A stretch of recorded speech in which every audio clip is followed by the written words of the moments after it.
guys. So we've got a lot going on with our state. We were recently ranked #1 for economy 2 years in a row by CNBC. We're ranked #1 in education 2 years in a row by U.S. News and World Report. We've been ranked #1 for public higher education for the last 6 years, and we've not increased tuition 1 red cent since I've been governor, and we're going to keep it that way. We have crime rate at a 50-year low. We have the lowest. So all the debt that Florida's accumulated in its entire history, from the 1840s till I became governor, we've paid off 36% of it in the last 5.5 years, and we now have the lowest per capita debt anywhere in the United States of America, which is great. We're #1 in new business formations, #1 in tourism, and #1 in net in-migration. In fact, you look at since 2020, we have the most net in-migration of any state, and it's coming from states, like Minnesota, quite frankly, with Walz, Illinois, Chicago, California, New York, New Jersey, you name it. People have come and voted with their feet, and so we're proud of that. We're proud of what we've been able to accomplish.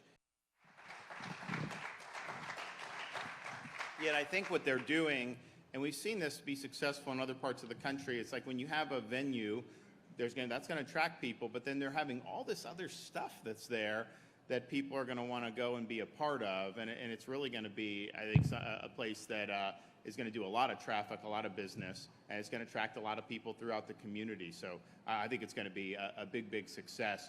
In 1 minute, we're going to officially do the ceremonial check. But I've been being asked about this, and I haven't really said as much. But they're asking me about this Walz from Minnesota. Here's the thing. As Florida governor, I learn a lot about other states because when people leave those states, they tell me why they left those states. And I remember during COVID, the absolute frustration that people had moving from Minnesota because of how they were being treated.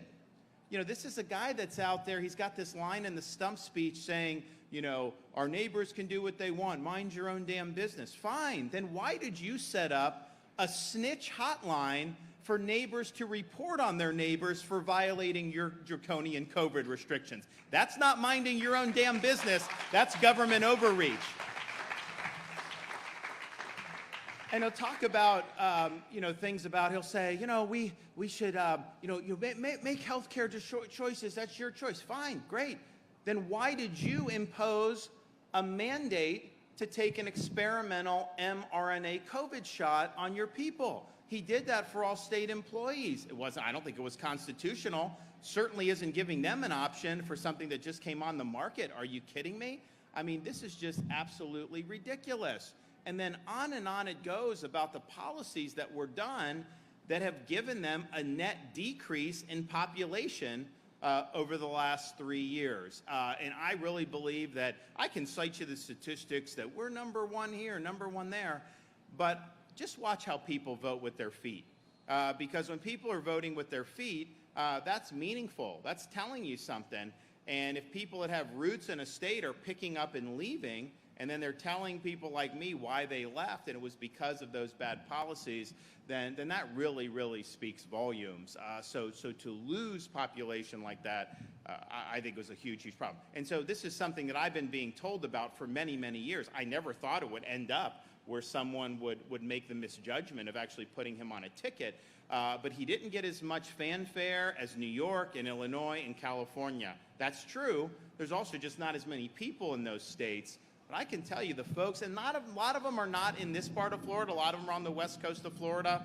But being able to get kids in school was impossible, for those months in COVID. I mean, it was absolutely ridiculous what they were doing. They actually have a policy where they're a sanctuary state for gender surgery for minors. So you can have a kid go with no parent consent to Minnesota and get this stuff done. And I'm just thinking, like, how is that standing for parents' rights? So I don't expect you to see national media expose this at all. I think they're creating a much different image. But this is something that we've been getting information on for many years, just from the people that move out of Minnesota and have come to Florida. And I tell you, I always ask people when they tell me they moved, I said, are you glad you did? And they say they are. So that's that. All right, let's do the track presentation.